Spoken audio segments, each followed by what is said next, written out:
Hello दोस्तों, मैं Satej Singh. JRS academy में आपका स्वागत है। आज दोस्तों हम लोग एक नया चैप्टर शुरू कर रहे हैं, वैद्युत धारिता।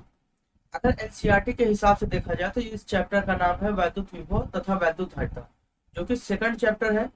अगर यूपी बोर्ड के हिसाब से देखा जाए तो ये चौथा चैप्टर है, जो है सेपरेट चैप्टर आपका वैद्युत धारिता। इसे हम लोग इलेक्ट्रिक कैपेसिटेंस कहते हैं। तो आइए हम लोग यहाँ पर शुरू करते हैं। जो हम लोग फोर्थ चैप्टर है, चैप्टर 4। अगर हम बात करें चैप्टर 4, इसका नाम है वैद्युत धारिता। वैद्युत धारिता, और इसी को बच्चों कहते हैं इलेक्ट्रिक कैपेसिटेंस। इसे कहेंगे इलेक्ट्रिक कैपेसिटेंस। इलेक्ट्रिक कैपेसिटेंस, वैद्युत धारिता। हम लोग धीरे धीरे इस चीज को समझेंगे, क्या होता है वैद्युत धारिता। इसके बारे में पूरे डिटेल को हम लोग अच्छे से समझेंगे। आइए बच्चों शुरू करते हैं। देखिए, धारिता वर्ड का क्या मतलब है। जैसा कि अगर बच्चों हम बात करें कि हम लोग पढ़ रहे हैं इलेक्ट्रोस्टैटिक यूनिट। इलेक्ट्रोस्टैटिक पढ़ रहे हैं, स्थिर विद्युत की, स्थिर वैद्युत की। और आप जानते हो कि ये भौतिक ज्ञान की ऐसी शाखा है जिसमें हम आवेशों का अध्ययन करते हैं। Study of charge, study of charge, आवेशों का अध्ययन करते हैं। और किस कंडीशन में, जब हमारा जो चार्ज होता है वो रेस्ट कंडीशन में होता है, विराम में होता है, स्टैटिक होता है, रुका हुआ होता है। और उस चार्ज के कारण जो उसके कारण वैद्युत बल लगता है, वैद्युत क्षेत्र उत्पन्न होता है, वैद्युत विभव उत्पन्न होता है, इसके बारे में हम अध्ययन करते हैं। जैसा कि आप बहुत अच्छे तरीके से जान गए हो कि ये आपका एक ऐसा यूनिट है जिसमें हम आवेशों के बारे में अध्ययन कर रहे हैं। हमने अब तक जो पढ़ा है बच्चों, उसमें क्या पढ़ा है कि आवेश, जब किसी वस्तु को आपस में रगड़ते हो तो उनमें आवेश उत्पन्न होता है। उनमें एक ऐसी प्रॉपर्टी उत्पन्न होती है जिसे हम लोग क्या कहते हैं, आवेश कहते हैं। अब यहाँ पर अगर बात करें आवेश के बारे में और जानने की, आवेश तो हम लोग प्रोड्यूस करा सकते हैं, उत्पन्न करा सकते हैं। मतलब एक आवेश, एक वस्तु पर आवेश आ सकता है, लेकिन क्या उस आवेश को स्टोर करने की उसके पास क्षमता है? क्या हम उसको ढेर सारे आवेश वहां पर स्टोर कर सकते हैं, रख सकते हैं? जैसे मान लीजिए ये पेन है, ठीक है, और इसको हमने रगड़ा, इस पर आवेश आया, तो इसके ऊपर कितना आवेश आ सकता है, क्या इसकी क्षमता है? आप जैसे बच्चों खाना खाते हो, तो आप खाना खाते हो तो आपकी एक क्या होती है, कैपेसिटी होती है कि आप कितना खाना खा सकते हो, कितने रोटी खा सकते हो। सभी लोगों का अपना अपना क्षमता होता है, अपना अपना कैपेसिटी होता है। कोई 2 रोटी खाता है, कोई 4 रोटी खाता है, ऐसे सबकी अपनी अपनी क्या होती है बच्चों, कैपेसिटी होती है। तो ऐसे जितने भी उपकरण हैं, जितने भी डिवाइस है जो आवेश को अपने अंदर स्टोर रखते हैं, उनकी भी एक क्या होती है, कैपेसिटी होती है। तो उसी से रिलेटेड क्या है, वैद्युत धारिता। तो हम लोग यहाँ पे शुरू करते हैं। जो हमारा फर्स्ट हेडिंग है वो है हमारा वैद्युत धारिता। जो हमारे पहली हेडिंग बनेगी वो है वैद्युत धारिता। अगर बच्चों वैद्युत धारिता की बात करें, इलेक्ट्रिक कैपेसिटेंस की बात करें, तो वैद्युत धारिता क्या चीज होता है। मान लेते हैं कोई चालक है, कोई कंडक्टर है, उस चालक में जो आवेश स्टोर करने की जो उसकी अधिकतम क्षमता होती है, उसी को हम लोग क्या कहते हैं, वैद्युत धारिता। तो परिभाषा हम लिख सकते हैं, किसी चालक में आवेश संग्रहित, किसी चालक में, किसी चालक में आवेश, आवेश संग्रहित, संग्रहित को बच्चों कहते हैं स्टोर, संग्रहित, इसे क्या कहेंगे, स्टोर, ठीक है। संग्रहित करने की, संग्रहित करने की, संग्रहित करने की क्षमता को उस चालक का वैद्युत धारिता कहते हैं। करने की क्षमता को, क्षमता को उस चालक की वैद्युत धारिता कहते हैं, वैद्युत धारिता कहते हैं, ठीक है बच्चों। तो ये हमारा क्या है, परिभाषा है। कोई भी आपका क्या कहते हैं, चालक है। मान लीजिए ये चालक है, एक चालक है, और इस चालक पर आवेश कितना आ सकता है, ये कितना आवेश को अपने अंदर समाहित कर सकता है, स्टोर कर सकता है, यही जो इसकी क्षमता होगी वही बच्चा क्या कहलाएगी, इलेक्ट्रिक कैपेसिटेंस कहलाएगी, वैद्युत धारिता कहलाए। ये बच्चों जो चैप्टर है ना, ये बहुत इंपॉर्टेंट चैप्टर है, ठीक है। अगर हम यहाँ से अब आगे बात करें तो इसके आगे हम क्या लिखेंगे। देखिए, जैसे हम कहते हैं कि जो कोई भी चालक है, जो उसकी वैद्युत धारिता होती है ना उसके विभव पे डिपेंड करती है। क्यों? क्योंकि हम लोग जानते हैं V बराबर क्या होता है 1/4 पाई Q/R। हम लोग जानते हैं। अगर यहाँ से इन दोनों को देखें तो क्या ये दोनों एक दूसरे के डायरेक्टली प्रोपोर्शनल है कि नहीं, बताइए। तो इसका मतलब कि अगर विभव का मान बढ़ता है तो आवेश का भी मान बढ़ेगा, मतलब आवेश का मान बढ़ेगा तो विभव का भी मान क्या होगा, बढ़ेगा। कहीं न कहीं ये दोनों एक दूसरे पे क्या करेंगे, डिपेंड करेंगे। तो आइए यहाँ पर हम लोग देखते हैं। इसके नीचे हम लोग लिखेंगे कि जब किसी पैराग्राफ से लिखेंगे, जब किसी चालक को आवेशित किया जाता है, चालक को आवेशित किया जाता है तो उसका विभव, तो उसके विभव में वृद्धि हो जाती है। इसका मतलब कोई भी चालक है, अगर हम उसको क्या करेंगे बच्चों, आवेशित करेंगे, उस पर चार्ज देंगे। जैसे ये चालक है, इसका मान लो विभव अभी कुछ नहीं है, 0 है। अगर हम इसको क्या करेंगे, चार्ज देंगे, चार्ज देते जाएंगे, तो इसका जो क्या कहते हैं विभव है वो क्या होता जाएगा, बढ़ता जाएगा। क्यों? क्योंकि आपने अभी देखा जो विभव होता है वो आवेश क्या होता है, अनुक्रमणपाती होता है। तो हम लिख सकते हैं विभव में वृद्धि उस पर आरोपित आवेश की कहते हैं समानुपाती होता है। अर्थात विभव में वृद्धि उस पर आरोपित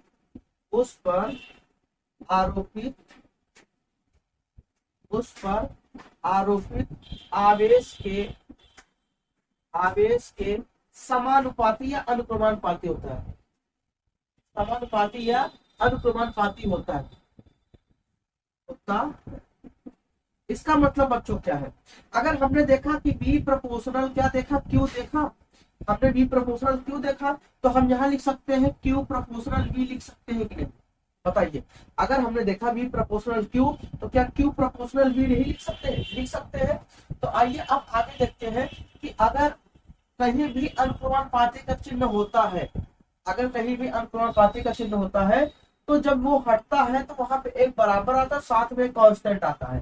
तो हम यहाँ से अगर Q प्रोपोर्शनल क्या लिखे, V लिखे हैं, तो इसको हटाएंगे तो यहाँ क्या होगा, Q बराबर C इंटू क्या हो जाएगा, V। अब ये जो आपका C है बच्चा, ये जो C है ना, ये C क्या है, C एक क्या है, कांस्टेंट है, एक कांस्टेंट को हम लोग नियतांक बच्चा कहेंगे। और ये नियतांक एक ऐसा चीज है कि जो बदलता नहीं है। इसका मतलब Q का भी मान बदलेगा, V का भी मान बदलेगा, लेकिन यहाँ पर C का मान नहीं बदलेगा। और इसी C को नाम दिया जाता है इलेक्ट्रिक कैपेसिटेंस। इसी को कहते हैं वैद्युत या विद्युत धारिता कहते हैं, विद्युत धारिता कहते हैं। ठीक है ना। तो वैद्युत धारिता एक क्या होता है, कांस्टेंट होता है। इसका मतलब कि किसी भी चालक का जो वैद्युत धारिता होता है वो कभी परिवर्तित नहीं होगा। ठीक है। जितना वैद्युत धारिता, अब जैसे आपका पेट है, क्या कहते हैं, या हमारा पेट है, तो दोनों लोगों को मतलब अगर देखा जाए इसमें, तो बच्चों इसे बदला नहीं जा सकता है। भाई अगर आपकी 5 रोटी खाने की क्षमता है तो 5 ही खाओगे, क्या 25 खा लोगे क्या, नहीं ना। तो कुछ लोग होते हैं खाते भी है, ऐसी बात नहीं है। बहुत से लोग हैं क्या करते हैं, उतनी रोटी खाते हैं, लेकिन सबकी अपनी अपनी बच्चों क्या होती है, क्षमता होती है, जो सबका अलग अलग होता है। ठीक है। अगर हम यहाँ देखें तो वैद्युत धारिता को हम लोग किससे डिनोट कर रहे हैं, C से। ये तो हमारा क्या हो गया, ये वैद्युत धारिता क्या हो गया, परिभाषा हो गया। तो हमने देखा कोई भी चालक है, उस चालक पर आवेश जो ग्रहण करने की क्षमता होती है वही क्या कहलाती है, वैद्युत धारिता। और ये आवेश किस पर डिपेंड करता है, ये आवेश जैसे जैसे वृद्धि होगा वैसे वैसे वहां का विभव क्या होगा, बढ़ेगा। जैसे जैसे आवेश की वृद्धि होगी वैसे वैसे वहां का विभव बढ़ेगा। आइए देखते हैं। अब यहाँ देखते हैं इसकी यूनिट क्या होती है, इसका यूनिट मात्रक जिसे कहते हैं, मात्रक क्या होता है इसका मात्रक। आइए देखते हैं। अगर यहाँ पे बात करें तो हमने क्या पाया है, हमने पाया है Q बराबर C इंटू क्या पाया है, V पाया है। हमें वैद्युत धारिता का मात्रक चाहिए, तो अगर हम C बराबर करें तो क्या Q अपन V होगा, अगर बच्चा यहाँ से देखे तो आवेश, आवेश का जो मात्रक होता है वो कूलाम होता है। आवेश का मात्रक क्या होता है? कूलाम। और ये क्या है? विभव। विभव का मात्रक वोल्ट होता है। और यही कूलाम प्रति वोल्ट को हम लोग क्या कहते हैं? फैरड कहते हैं। क्या कहते हैं? फैरड। कूलाम प्रति वोल्ट को क्या कहते हैं? फैरड कहते हैं। तो जो फैरड होता है उसका क्या होता है? ये मात्रक होता है, या कूलाम प्रति वोल्ट। तो कहीं कहीं आपका जो परीक्षा होता है उसमें आपको कहीं ना कहीं ये दिया रहता है और कहीं कहीं ये दिया रहता है। फैरड आपका जो ये एक एसआई क्या है? यूनिट है। ये क्या है? एसआई यूनिट है। SI unit. अगर आपसे कोई पूछे कि वैद्युत धारिता का एसआई यूनिट क्या होता है, तो आप क्या कहोगे? फैरड कहोगे। वैद्युत धारिता का एसआई यूनिट जो होता है वो क्या होता है? फैरड। ठीक है। अब बच्चों यहाँ पे फैरड के बारे में बात करें तो फैरड एक बहुत बड़ा मात्रक होता है। अगर यहाँ धारिता की बात करें तो धारिता का सबसे जो बड़ा मात्रक होता है वो क्या होता है? फैरड। तो यहाँ लिख सकते हैं वैद्युत धारिता का, वैद्युत धारिता का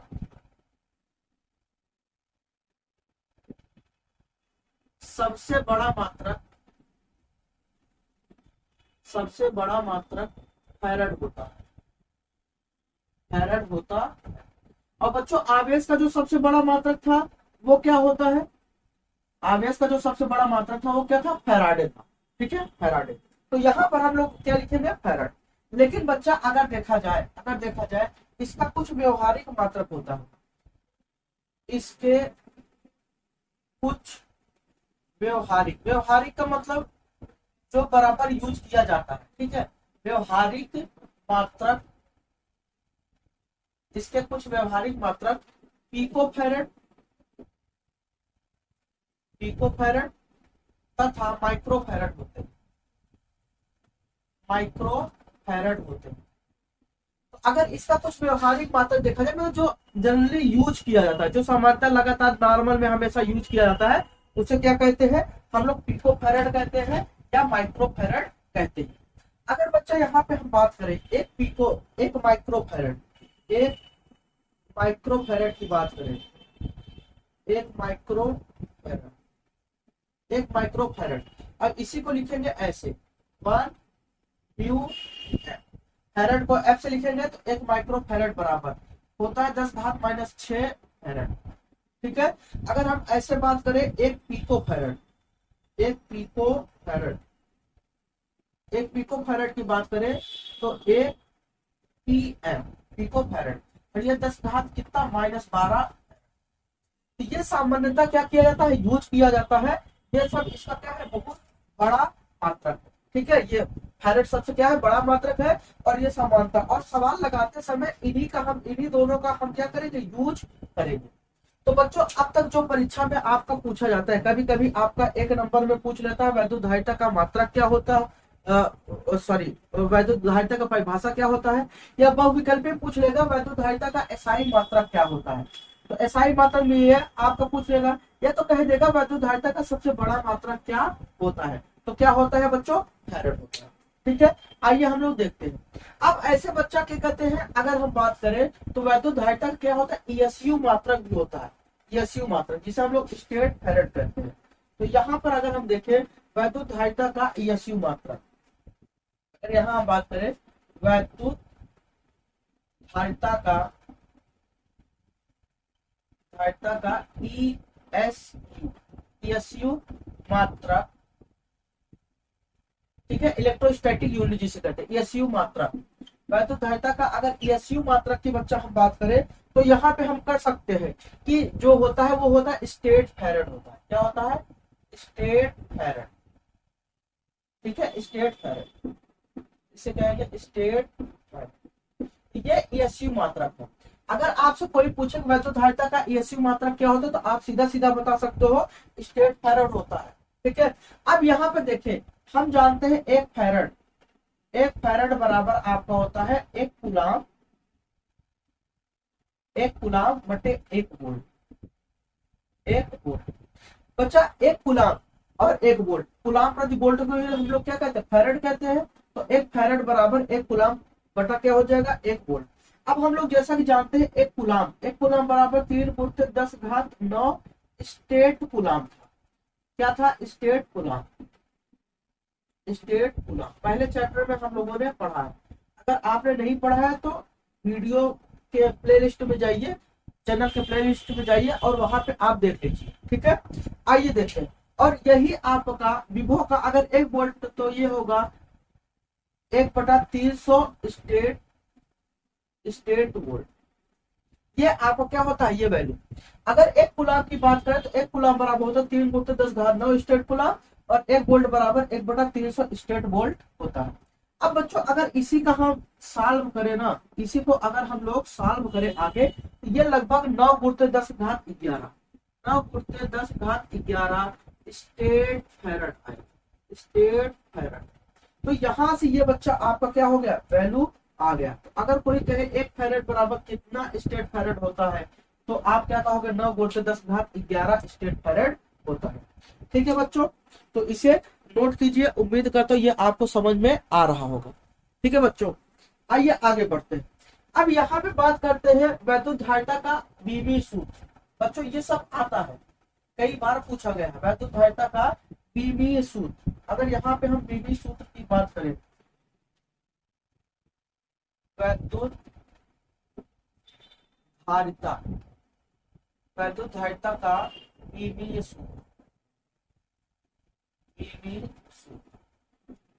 डायमेंशनल जो फार्मूला होता है वो क्या होता है।